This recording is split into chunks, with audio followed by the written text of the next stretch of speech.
आज खाने में? इडली और सांबर और चीनी। ये सांबर नहीं है, इडली चटनी और चीनी। तो साहिल को ये लंच पसंद है?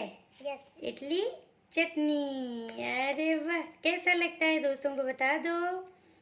दोस्तों साहिल अभी स्कूल से आकर नहा धोकर फ्रेश हो गया है। अभी वो खाना खा रहा है। हेलो गाइस, अब मेरी बात खत्म हो गई। अब मैं जा रहा हूँ इन 5 सुपर हीरोज में एक सुपर हीरोज बनाने वाला हूँ। वो भी हमारा इतना पावरफुल लिटिल कृष्णा। क्या आपको पता है लिटिल कृष्णा का जन्म कैसे हुआ था और क्यों हुआ था? पता है आपको? नहीं पता। अच्छा ठीक है, तो लिटिल कृष्णा की कहानी सुनते सुनते आप लिटिल कृष्णा की ड्राइंग करते जाओ, ठीक है? आप ड्राइंग करो, मैं सुनाती हूँ आपको। लिटिल कृष्णा जो है ना, वो द्वापर युग में जन्म हुए थे। मतलब द्वापर युग था, जैसे हमारी ये जो सृष्टि चक्र में 4 युग बताया जा रहा है। एक है सतयुग, फिर दूसरा है त्रेता युग, उसके बाद आता है द्वापर युग, अभी चल रहा है कलयुग, ठीक है? तो द्वापर युग में श्री कृष्ण का जन्म हुआ था। कैसे हुआ था उनका जन्म, ये भी सुनो। जो द्वापर युग में ना एक कंस नामक असुर था, जिनकी बहन से कंस बहुत प्रेम करता था। वो अपनी बहन की शादी करके उन्हें लेकर जा रहा था ससुराल छोड़ने के लिए। रास्ते पे ही उन्हें शून्यवाणी हुआ कि जिस बहन को तुम इतना प्रेम करते हो, तो उसी बहन की गोद में से अष्टम गर्भ में एक बच्चा पैदा होगा। अच्छे से बनाओ, हाँ, जल्दी जल्दी मत करो, आप टाइम लो और अच्छे से बना लो। तो उन्हें ये कहा गया कि उसी बहन की कोख से एक बच्चा उनके अष्टम गर्भ में पैदा होगा, जो आपका काल बनेगा, आपका विनाश उन्हीं के हाथों होगा। तो ये सुनकर कंसासुर का सर चकरा गया। उन्होंने अपनी बहन को लेकर बंदी घर में डाल दिया, बंदी बनाकर रख लिया।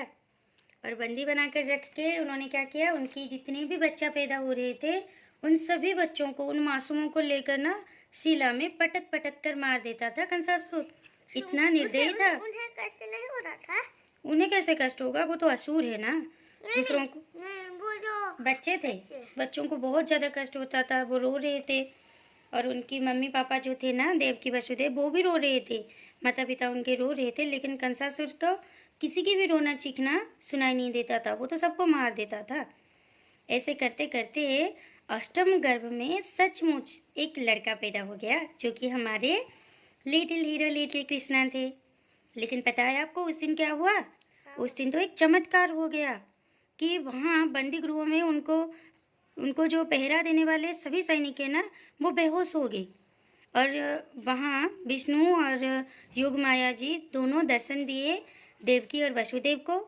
वसुदेव को उन्होंने आज्ञा दिया कि इस लड़के को लेकर, इस बच्चे को लेकर यमुना नदी पार करके गोकुल में नंद के घर छोड़ाओ। और नंद के घर में एक लड़की पैदा हुई है, उन्हें यहाँ लेकर आओ मथुरा पे। तो वसुदेव ने आज्ञा प्रमाण वही किया। यमुना नदी पार करते उन्होंने नंद के घर में लेकर यशोदा के पास श्री कृष्ण जी को सुला दिया। और वहाँ से जो नवजात शिशु, जो लड़की थी, उन्हें उठा लाए। ऐसे करके वो देवकी के पास रख दिया। हाँ, बनाओ, उनकी चोटी बनाओ, मोर पंख बनाओ। तो ऐसे करके जब कंसासुर ने आकर देखा, उनको ये खबर मिला कि देवकी के अष्टम गर्भ जो है बच्चा पैदा हो गया है, तो कंसासुर आकर वहाँ पहुँच गया उन्हें मारने के लिए। देखा तो लड़की है।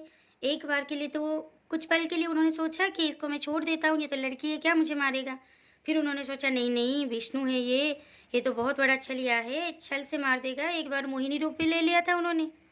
ये सोचकर उन्होंने उस लड़की को भी, उन पर भी दया नहीं की, उन्हें भी शिला में पटक कर मारने के लिए लेकर चला आया। जैसे ही वो शिला में पटकने के लिए जा रहा था, तो वह लड़की उनके हाथों से गायब होकर आसमान पर अष्टभुजा धारण कर लिया।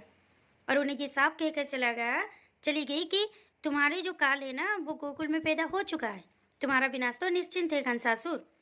तो उस लड़की की बात सुनकर, जो अष्टभुजा धारण कर ली थी, तो कंसासुर का दिमाग और खराब हो गया। उन्होंने क्या किया, उन्होंने गोकुल भेजा अपनी सैन्यों को और कहा जितने भी नवजात शिशु है उन सबको मार डालो। ऐसे करके उन्होंने कई मासूमों की जान ले ली। लेकिन नंद और यशोदा अपने बच्चे श्री कृष्ण को बड़े हिफाजत से छिपा कर रख लिए, बचाकर कंसासुर से।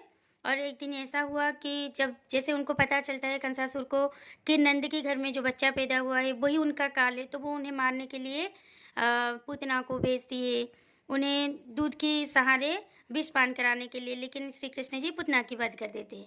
एक एक करके बहुत सारे असुरों को उन्होंने भेजा, जैसे कि काकासुर को भेजा, उसके बाद बकासुर को भेजा, अघासुर को भेजा, लेकिन कोई भी कृष्ण जी के बाल बांका तक नहीं कर पाए।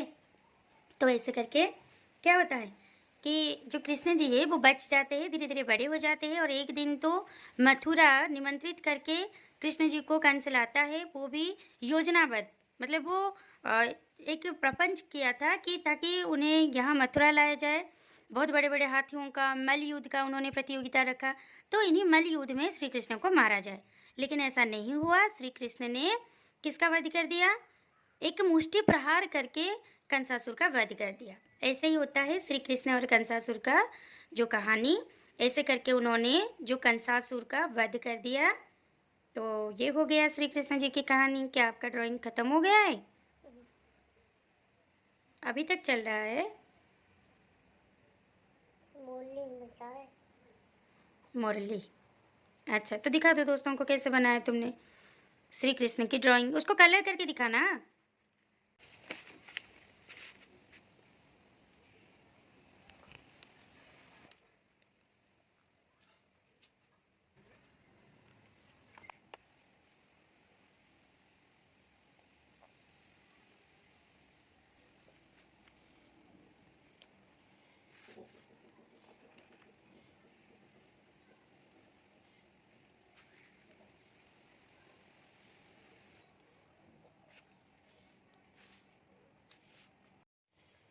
तो देखिए दोस्तों, हमारा लिटिल कृष्ण बनके तैयार हो गए। तो साहिल ने बकासुर को मारने के लिए बकासुर को उन्होंने मार दिया। तो साहिल का ये ड्राइंग आपको कैसा लगता है कमेंट में ज़रूर बताना। वीडियो को लाइक करना, चैनल को सब्सक्राइब करना। Thanks for watching this video. Bye bye.